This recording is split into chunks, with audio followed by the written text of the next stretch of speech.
Genesis 3. Now the serpent was more subtle than any beast of the field which the Lord God had made. And he said unto the woman, Yea, hath God said, Ye shall not eat of every tree of the garden? And the woman said unto the serpent, We may eat of the fruit of the trees of the garden, but of the fruit of the tree which is in the midst of the garden, God hath said, Ye shall not eat of it, neither shall ye touch it, lest ye die. And the serpent said unto the woman, Ye shall not surely die, for God doth know that in the day ye eat thereof, then your eyes shall be opened, and ye shall be as gods, knowing good and evil. And when the woman saw that the tree was good for food, and that it was pleasant to the eyes, and a tree to be desired to make one wise, she took of the fruit thereof, and did eat, and gave also unto her husband with her. And he did eat. And the eyes of them both were opened, and they knew that they were naked. And they sewed fig leaves together, and made themselves aprons. And they heard the voice of the Lord God walking in the garden in the cool of the day. And Adam and his wife hid themselves from the presence of the Lord God amongst the trees of the garden.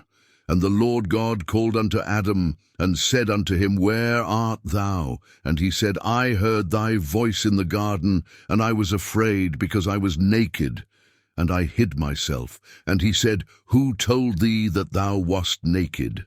Hast thou eaten of the tree, whereof I commanded thee that thou shouldest not eat?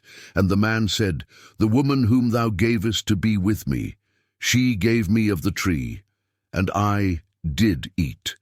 And the Lord God said unto the woman, What is this that thou hast done?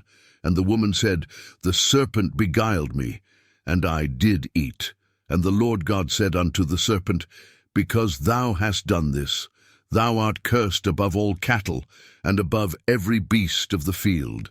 Upon thy belly shalt thou go, and dust shalt thou eat all the days of thy life. And I will put enmity between thee and the woman, and between thy seed and her seed. It shall bruise thy head, and thou shalt bruise his heel. Unto the woman he said, I will greatly multiply thy sorrow and thy conception. In sorrow thou shalt bring forth children, and thy desire shall be to thy husband, and he shall rule over thee.